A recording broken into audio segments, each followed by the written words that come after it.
কক্সবাজারের উখিয়ায় দুই পক্ষের সংঘর্ষে জামাত নেতাসহ ৩ জন নিহতের ঘটনায় এলাকায় থমথমে অবস্থা বিরাজ করছে।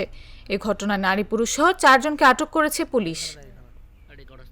বসতভিটার জমির সীমানা নিয়ে বিরোধের জেরে এ সংঘর্ষ হয়। এতে আরও ৫ জন গুরুতর আহত হন। বর্তমানে তারা আশঙ্কাজনক অবস্থায় কক্সবাজার সদর হাসপাতালে ভর্তি।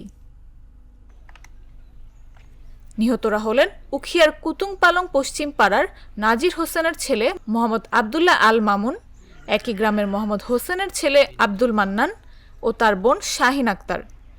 এর মধ্যে আবদুল্লাহ আল মামুন উখিয়া রাজাপালং ৯ নম্বর ওয়ার্ড জামাতের আমির ও কুতুপালং জামে মসজিদের খতিব। স্থানীয় সূত্রে জানা যায়, উখিয়ার কুতুপালং পশ্চিম পাড়ার একই গ্রামের আপন দুই ভাইয়ের ছেলে নাজির হোসেন ও মোহাম্মদ হোসেন গংদের মধ্যে দীর্ঘদিন ধরে বসতভিটার সীমানা নিয়ে বিরোধ চলে আসছিল। সবশেষ রবিবার দুপুরে দুই পক্ষের লোকজন জমির সীমানা নির্ধারণ করতে গেলে উভয়ের মধ্যে কথা কাটাকাটি হয়। এক পর্যায়ে দা, কিরিচ ও কোদাল নিয়ে সংঘর্ষে জড়িয়ে পড়ে। এ হামলায় প্রথমে ঘটনাস্থলেই আব্দুল আল মামুন ও শাহিনা বেগম নিহত হন। পরে হাসপাতালে নেয়ার পথে মারা যান আব্দুল মান্নান। আহতরা হলেন কুতুপালং গ্রামের আব্দুর রহিম, রোজিনা বেগম, আব্দুল হামিদ, পিঙ্কি আক্তার ও আমিনা বেগম।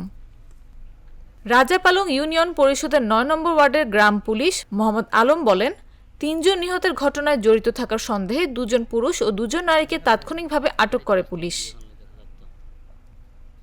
উখিয়া রাজাপালং ইউনিয়ন পরিষদের চেয়ারম্যান মীর শাহেদুল ইসলাম রুমান বলেন, ঘটনাস্থল পরিদর্শন করেছি।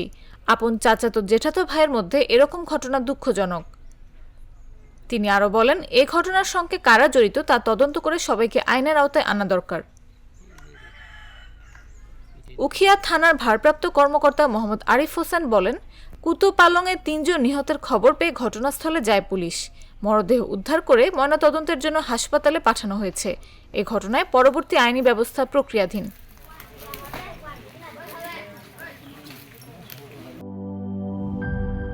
লিলি হালাল বিউটি সোপ, বিএসটিআই কর্তৃক সনদপ্রাপ্ত দেশের প্রথম হালাল বিউটি সোপ। দীপ্তিময় উজ্জ্বল ত্বকের জন্য।